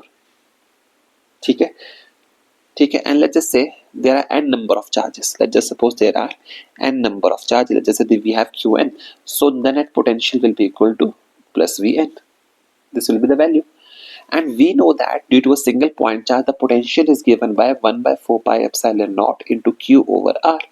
So on substituting these values, on substituting this value in this equation, we will get the value of Vp is equal to 1 over 4 pi epsilon naught into Q1 over R1 plus Q2 over R2 plus Qn over Rn। ठीक है, so from here we will get the value of Vp is equal to 1 over 4 pi epsilon naught summation I is equal to 1 to I is equal to n Qi over Ri, Qi over Ri। ठीक है, अब देखिए calculations कितनी easy होगी, because here you simply have to substitute the value of Qi and Ri, और Qi के magnitude के साथ वैल्यूज डालेंगे, you have to simply add और सब्ट्रैक्ट। ठीक है, यहाँ पे आपको वेक्टर्स का ध्यान नहीं रखना कि कौन सा वेक्टर कितने एंगल पे काम कर रहा है, that's the beauty of this thing. Okay, that is the beauty of this thing. ठीक है, remember one more thing, okay, एक चीज का आपको यहाँ पे एक और ध्यान रखना है, आपको यहाँ पे क्या चीज का ध्यान रखना है, here Ri, remember one thing,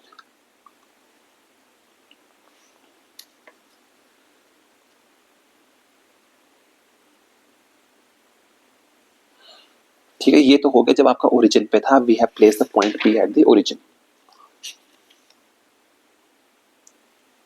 ठीक है, now what will happen if point P itself is at a point R0। ठीक है, अब यहाँ पे ध्यान रखिएगा, व्हेन, लेट्स जस्ट से इसका सेकंड केस देखते हैं, if R1 vector, R2 vector, R3 vector and Rn vector are position vectors of charge q1, q2, q3 and qn. Then vp at p whose position vector is r naught, position vector is r naught is given by, ये तब है जब आपको vectors की form में given है r की value. In that case vp will be equal to 1 over 4 pi epsilon naught summation I is equal to 1 to I is equal to n qi over r naught vector minus ri vector. Please remember this thing, यहाँ पे जो values थी वो direct magnitude की form में given थे, यहाँ पे मैग्नीट्यूड की फॉर्म में वैल्यूज है, यहाँ पे वैल्यूज जो है r की वैल्यू वेक्टर फॉर्म में गिवन है. So if the values of r has been given in the vector form then this is the result you will be using. ठीक है, इस चीज का आपको ध्यान रखना है. ठीक है, चलिए अब नेक्स्ट टॉपिक पे चलते हैं. The next topic is electrostatic potential at a point due to an electric dipole. Electrostatic potential at a point due to electric dipole. Electrostatic potential at a point due to an electric dipole. ठीक है, अब देखिए. Now again look at the beauty of electrostatic potential. Okay, if we were dealing in terms of electric field, हमें direction का ध्यान रखना पड़ना था. And from previous lectures we know that the direction of electric dipole is from negative to positive charge, from negative charge to a positive charge. But because we are dealing in electrostatic potential and electrostatic potential in itself is a scalar quantity, हमें direction से कुछ लेना देना नहीं है, हमें direction से कुछ लेना देना नहीं है. ठीक है, बिकॉज इलेक्ट्रोस्टैटिक पोटेंशियल की यहाँ पे डायरेक्शन नहीं होगी, because electrostatic potential itself is a scalar quantity. Scalar quantity के साथ डायरेक्शन का कोई लिंक नहीं बैठता. ठीक है, सो हम क्या करेंगे, we will directly remember the result of this equation. So the potential will be given by V P, sorry, let's just say V, not VP. V will be given by, V will be equal to P cos theta over 4 pi epsilon naught R square. ठीक है, and let's just talk about theta. What is theta? See, let's just say this is your point A and this is your point B, and here we have placed minus Q and here we have placed plus Q, and this is the point P where we have to calculate the value of potential to the electric dipole. So this point P makes an angle theta with the electric dipole. So this is your value of angle theta, the angle which point P makes with the electric dipole. ठीक है, and let's just say this is at a distance of r1 from here and this is at a distance of r2 from here, and this is represents your r vector and this represents your r1 vector. Okay, so this is how you will calculate these values. ठीक है, then this will represent those values. Let's just say this is your r vector.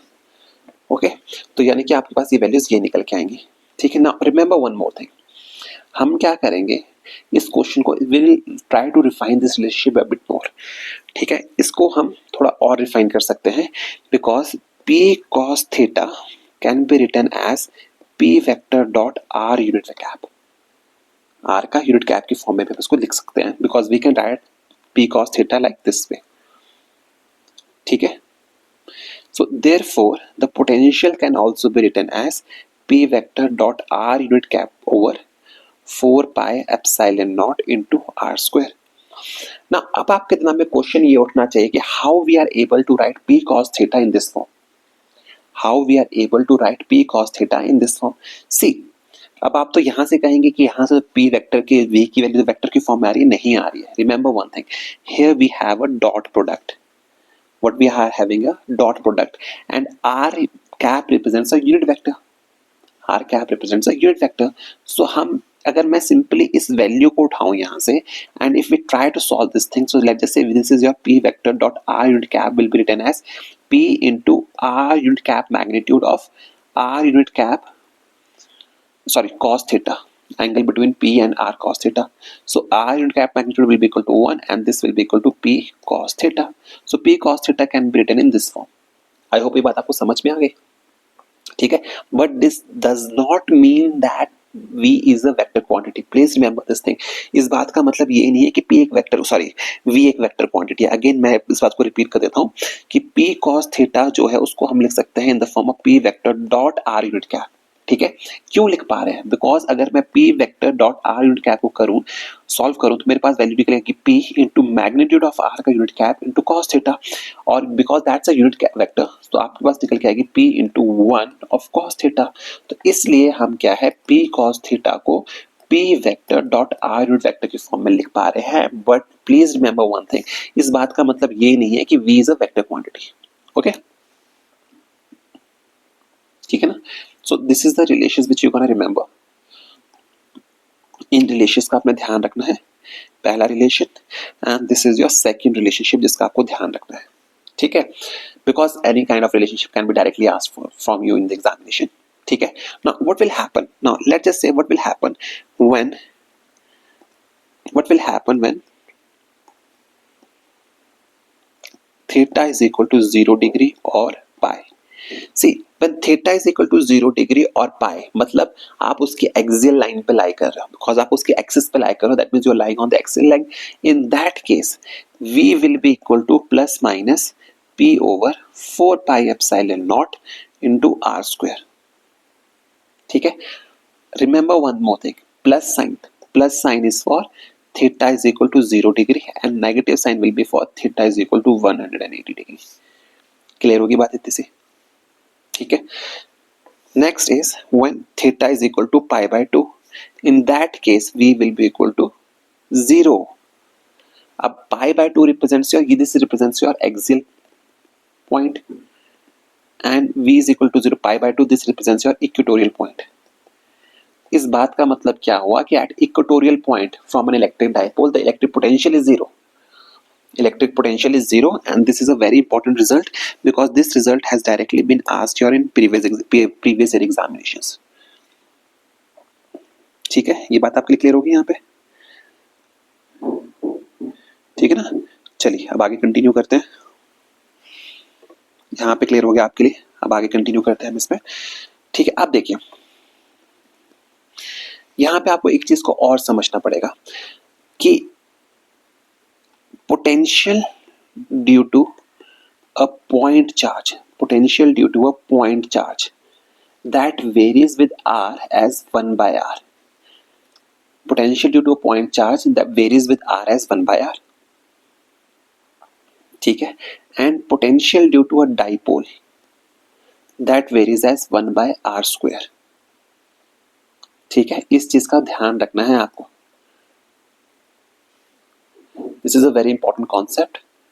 और ये this kind of question can directly be, this kind of question जो है आपको directly या तो assertion and reason में पूछा जा सकता है और this type of question can be asked in a conceptual based question. ठीक है, इस चीज का आपको ध्यान रखना है. ठीक है, further there's one more point which you should remember. ठीक है, there's one more point which you should remember that V of dipole depends on R and theta. Because क्यों डिपेंड कर रहा है, कैसे पता लगा हमें? Because we know that V is equal to 1 over 4 pi epsilon naught into P cos theta over R square. ठीक है, यहां से हमें पता लग रहा है कि V depends on theta as well as on R. ठीक है, चलिए आगे कंटिन्यू करते हैं. Let's just move to the next topic, that is your equipotential surfaces. Next topic is equipotential surfaces. Equipotential surfaces. अगर हम बात करते हैं इक्विपोटेंशियल सर्फेसेस की, तो इक्विपोटेंशियल सर्फेसेस के अगर हम डिस्कस करेंगे व्हाट आर इक्विपोटेंशियल सर्फेसेस को अगर हम देखें क्या होते हैं, तो आपको remember as the name suggest equipotential. ठीक है, इक्विपोटेंशियल का मतलब ये है, क्या मतलब है इस बात का कि जहां पे हर पॉइंट पे पोटेंशियल सेम है, जहां पे हर पॉइंट पे पोटेंशियल सेम है, तो equipotential surface is that surface at every point of which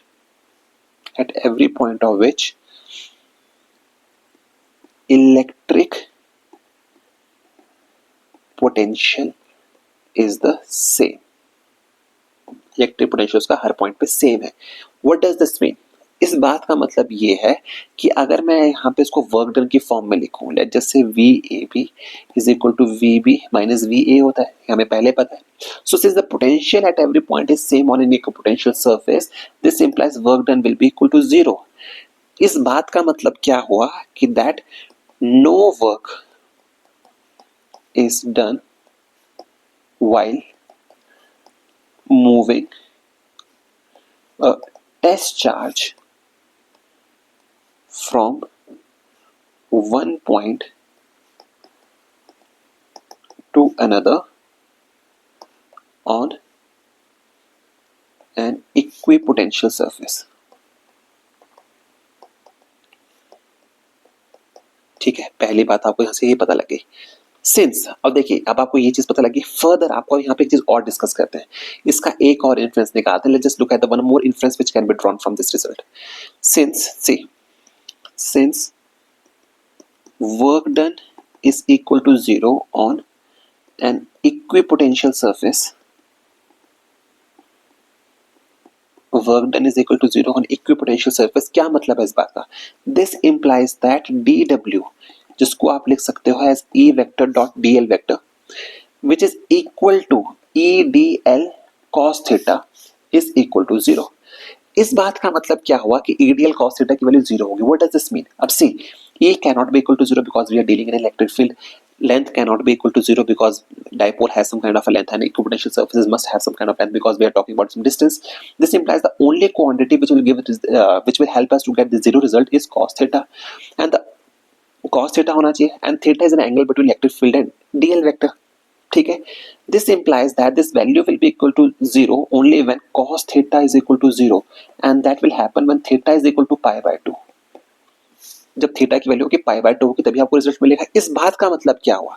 इस बात का मतलब आपको ये हुआ कि on an equipotential surface E vector is perpendicular to D L vector. ठीक है, ये आपका दूसरा रिजल्ट आपको यहां पे निकल गया। ठीक है, इसके बाद आपको यहां से हम एक चीज और डिस्कस कर लेते हैं। ठीक है, no two equipotential surfaces intersect each other। आपको इस चीज का भी ध्यान रखना है। फर्दर एक चीज का आपको और ध्यान रखना है, दैट इक्विपोटेंशियल सर्फेसेस, आपको इस चीज का ध्यान रखना है that equipotential surfaces are closer in regions, that equipotential surfaces are closer in regions of strong electric field and they are farther apart in regions of weak electric field. मतलब जहां पे आपकी इलेक्ट्रिक फील्ड की value ज्यादा होगी वहां पे equipotential surfaces close होंगे, जहां पे इलेक्ट्रिक फील्ड की वैल्यू कम होगी वहां पे इक्विपोटेंशियल सर्फेसेस दूर दूर होंगे। ठीक है, let's just move to the next topic, and this is one of the most important topics, and remember this is very important जो आप पढ़ने वाले हैं, that is relationship between electric intensity, that is E vector and potential। that is हम क्या पढ़ने वाले हैं, which is how we can relate a vector quantity to a scalar quantity, or how we can relate the electric field intensity with the potential। See, we are not going to go into the derivation, we are directly going to remember the result। Remember this thing, that the magnitude of E vector will be equal to minus of dv over dr, which is equal to negative of potential gradient। ठीक है, आपको इस चीज का ध्यान रखना है। E is equal to minus dv over dr, this is your relationship, और dv over dr का बोलते हैं potential gradient, this is the relationship। ठीक है, अब यहां से ना one more very important inference can be drawn। ठीक है, Now remember one more thing. This is very important here. Okay, we know that V is a scalar quantity. V is a scalar quantity. Remember this thing. हमें बात का पता है कि V is a scalar quantity, but remember one thing. But dV over dr is a vector quantity. क्या मतलब है इस बात का? Is a vector quantity. This is very important. इस बात का मतलब क्या है कि potential in itself is a scalar quantity, but when we talk about potential gradient is a vector quantity, because potential gradient is equal to electric field is a vector quantity. इस बात का मतलब ये क्या हुआ कि इलेक्ट्रिसिटी पोटेंशियल आपका कैसी क्वांटिटी है? Is a vector quantity. ठीक है, चलिए आगे कंटिन्यू करते हैं. Let's just move to the second last topic of today's lecture, and that topic is electrostatic potential energy of a system of charges. Electrostatic potential energy for a system of charges. ठीक है, see इसको we are not, again I'm repeating myself, this derivation is not important for you, so that's why we are not gonna go into the details of the derivation. ठीक है, but मैं आपको यहाँ पे एक चीज बता दूं. ठीक है, हम पीछे एक रिलेशनशिप पढ़ के आए थे, UB minus UA is equal to WAB over Q. ठीक है, हम इस रिलेशनशिप को पढ़ के आए थे पीछे. ठीक है, which is equal to delta V. So this implies UB minus UA is equal to Q delta V. So this is the potential energy. आपको इस चीज का आपको ध्यान रखना है. ठीक है, so this is how we will solve this derivation, but derivation हमारे काम की नहीं है. We are not gonna go into the details of derivation. We are directly gonna remember the results. Okay, so समझिए. ठीक है, now remember, अब इसको हम different cases में समझेंगे. This is our first case. ठीक है, that is electrostatic potential energy of a system of 2-point charges when we have only 2-point charges. ठीक है, अब इसको बहुत ध्यान से सीखिएगा. Make sure you understand this topic very very carefully. Okay, इस टॉपिक को समझने के लिए let's just consider, in order to understand this topic, let's just consider we have a positive charge plus Q.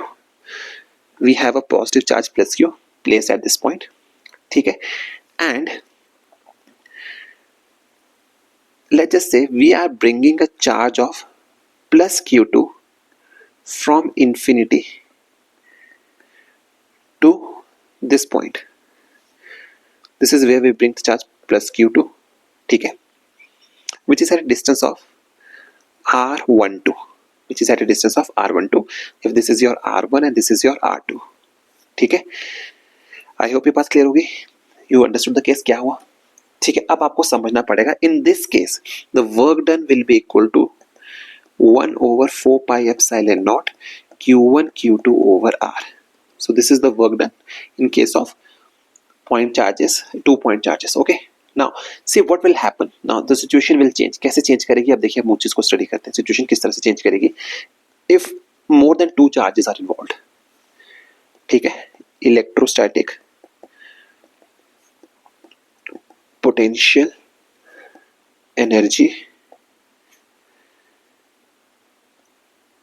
of a system of n point charges. अब आप देखिए situation किस तरह से चेंज करेगी. See, again let's just consider the same equation. Okay, initially we have only plus Q charge, and let's just say the charge is present at distance of R1 vector. ठीक है, and we have a system of n charges and all those charges are placed at infinity. ठीक है, हमारे पास एक system है जिसके पास हमारे पास initially हमारे पास एक चार्ज है प्लस Q1. हम उसको लेके चलते हैं. ठीक है, प्लस Q1 हमारे पास चार्ज है, and we have other charges which are located at infinity. Let's just say we have n number of charges which are located at infinity, and Q1 these are located at infinity. ठीक है, and we have to assemble this in some sort of configuration. ठीक है, इस तरह का question paper में आया हुआ है. Remember this kind of question has been asked in your examination. ठीक है, and we have to place them in some kind of configuration, and let's just say initially we bring charge q2 to this point which is at a distance of r12, and let's just say this is where we bring the charge q2. ठीक है, so in this case आपको ये पता है, अब आपकी इसकी electric field, आप q1 की इलेक्ट्रिक फील्ड में आप काम कर रहे हो, and you have placed the charge q2 at a distance of r12 at r12 from q1. So in this case the potential energy will be equal to 1 by 4 pi epsilon naught q1 q2 over r12. ये बात आपको clear है, because अभी आपके पास दो charges हैं. But what will happen if we decide to bring q3, if we decide to bring q3 and we place that q3 somewhere around here, and we place that q3 somewhere around here, अब देखिए अब situation कैसे change करेगी. Now when we brought q2 to point r12, only one charge was present, that was q1. Okay, but now when we bring q3 to point r3, we see that two additional charges that is being brought into the presence of additional two charges, that is q1 and q2. q3, now q3 is brought in the presence of q1 and q2. अब आपको मतलब q3 को जब आप infinity से point r3 पे लेके आ रहे हो, that means that q3 is being brought in the presence of two charges q1 and q2. इस बात का मतलब ये हुआ कि let's just say this is at a distance of r23 and this is at a distance of r13. so this implies, अब आपको देखिए u2 कितना होगा, this let's just say this is your u1, तो u2 will be equal to 1 by 4 pi epsilon naught q1 q3 over r13 plus 1 by 4 pi epsilon naught q2 q3 over r23.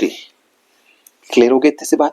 Let's just say we consider one more charge, let's just say we consider one more charge and we bring this charge q4, we bring this charge q4 from infinity to this point. let's just say this is where we bring q4. ठीक है, अब जब हम q4 को इस point को r4 पे लेके आ रहे हैं, ठीक है, ठीक है, जब इसको मैं r4 पे लेके आ रहा हूं, तो when we bring this charge at r4, the charge q4 जब हम q4 को r4 पे लेके आ रहे हैं, then this charge is being brought in the presence of three charges, that is q1 q2 and q3. so this implies in this case, let's just say in this case what will happen, in this case let's just say this is at a distance of r34 r24 and r14. ठीक है, in this case u3 will be equal to 1 by 4 pi epsilon naught into q1 q4 over r14 plus 1 by 4 pi epsilon naught into q2 q4 over r24 plus 1 by 4 pi epsilon naught into q3 q4 over r34. therefore if we proceed with this manner, तो आपके पास जो निकलेगा u की value निकल के आएगी, that will be equal to u1 plus u2 plus u3 plus un. इसी pattern को आप फॉलो करोगे and finally you will get the answer as 1 by 4 pi epsilon naught into summation of all pairs qj qk over rjk. ठीक है, but there is a catch. But there is a catch. Catch क्या है कि each pair should be counted only once. Each pair should be counted only once. ठीक है, since each pair should be counted only once, therefore above expression should be written as u will be equal to 1 by 2 of summation I is equal to,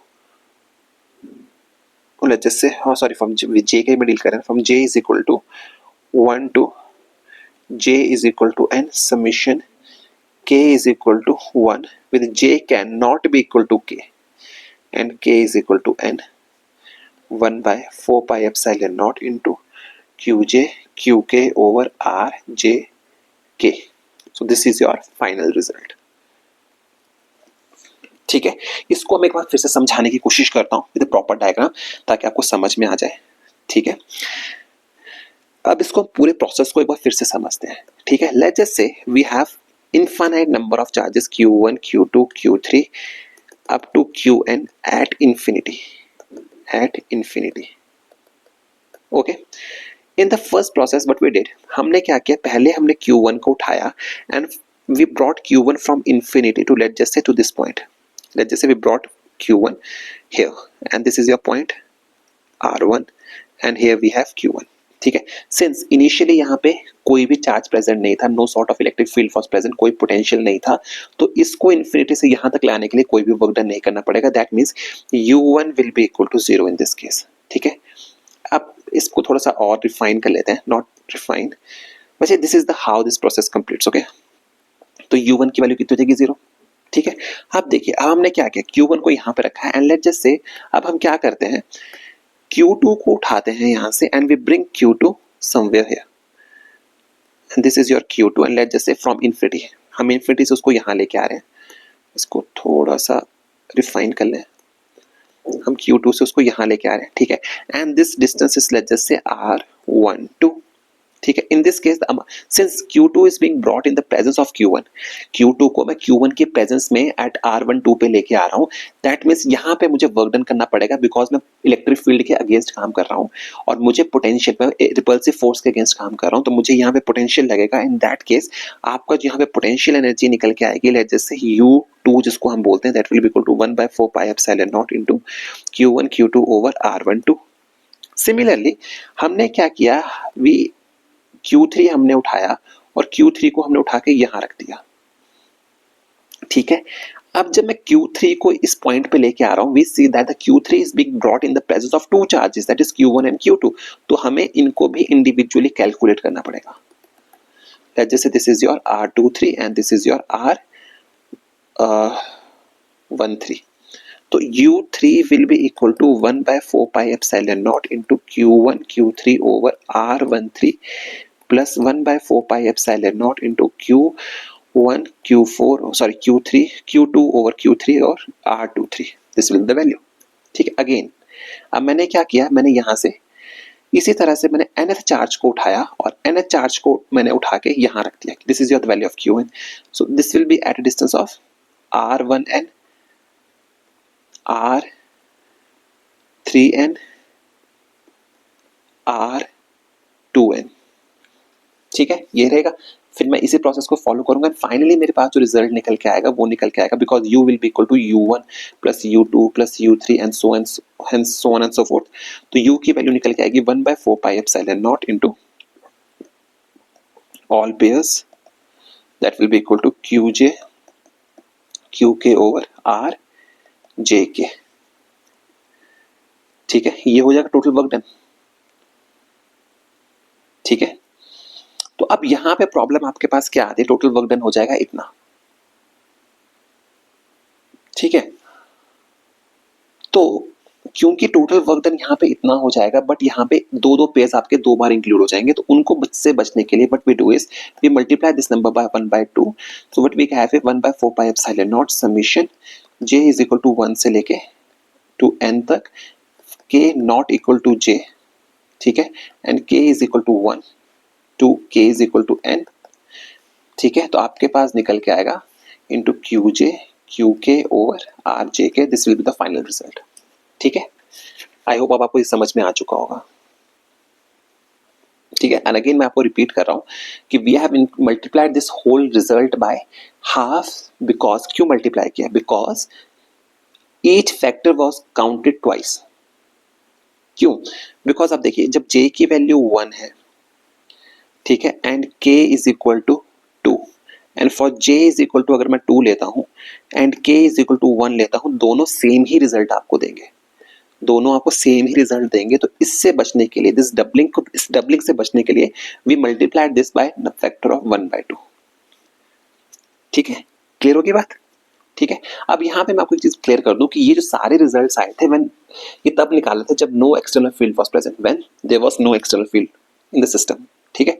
but होता क्या है, when there is some kind of external field present होगी, but what happens when external field is present there, ऊपर वाले जितने भी results हैं, I am repeating myself, जितने भी रिजल्ट्स थे in that cases external field was absent, external field was absent, so what will happen if, what will the potential energy, आपकी potential energy तब क्या होगी, अब हमें क्या करना है, आपको पोटेंशियल एनर्जी निकालनी है कब, अब आपको बताना है कि आपकी पोटेंशियल एनर्जी तब क्या होगी, what will be the potential energy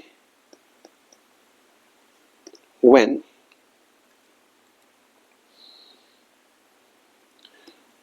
charges are assembled in external electric field. That is, when external electric field is present, what will be the amount of the work done? तब आपका work done कितना होगा आपको वो बताना है, ठीक है।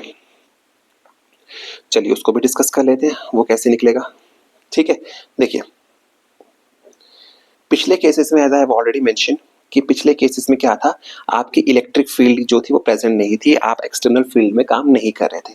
But in this case you will be working in the presence of N electric field, but in this case you will be working in the presence of N electric field, यानी कि सिस्टम में पहले से ही electric field present है, ठीक है। इस बात का मतलब क्या है, सिस्टम में पहले से ही इलेक्ट्रिक फील्ड प्रेजेंट है, इस बात का मतलब आपके लिए ये है, देखिए हुआ क्या,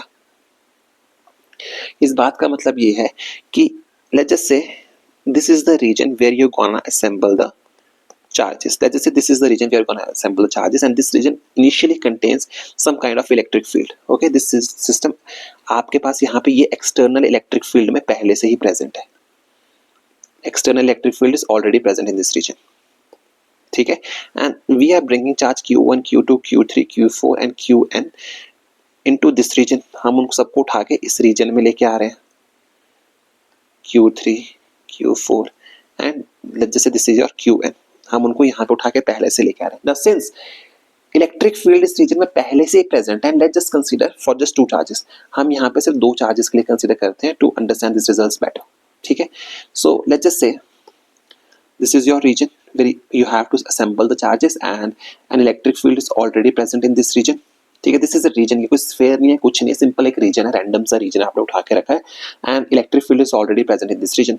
अब मैंने क्या किया, यहाँ से Q1 को उठाया, Q1 को मैं उठा के यहाँ रख रहा हूँ, Q2 को उठाया मैं यहाँ रख रहा हूँ, बट यहाँ पे एक प्रॉब्लम है, since electric field is already present in this region, जब हमने पिछला एग्जांपल किया था वहां पे हमने Q1 को उस रीजन में रखने के लिए जो वर्क डन था वो 0 था, बिकॉज कोई भी चीज वहां पे प्रेजेंट नहीं थी। But in this case U1 will be equal to Q into VR1, क्यों, क्योंकि यहाँ पे पहले से प्रेजेंट है, और ये रिलेशन कहाँ से आया, U is equal to Q delta V से, ये पहले से ही प्रेजेंट है। अगेन जब मुझे यहाँ पे चार्ज 2 को रखना है तो U2 will be equal to कितना, क्योंकि अब Q2 उस रीजन में आ रहा है जहाँ पे फील्ड पहले ही प्रेजेंट थी, that will be equal to Q इंटू VR2 वेक्टर प्लस, अब ये फर्स्ट की इलेक्ट्रिक फील्ड में भी आएगा 1/4 pi epsilon not into Q1 Q2 over R. Let me repeat myself. Since we have to place these charges in a region where the electric field was already present, ठीक है, that means to move a charge from point A to point B in this region, some amount of work done has to be done against the electric field, and we know that U is equal to Q delta V, हमें ये चीज पता ही है। So when we bring charge Q1 from infinity to region, let's just say to point A, then the work will be done against the electric field which is already present in this region, which was already present in this region.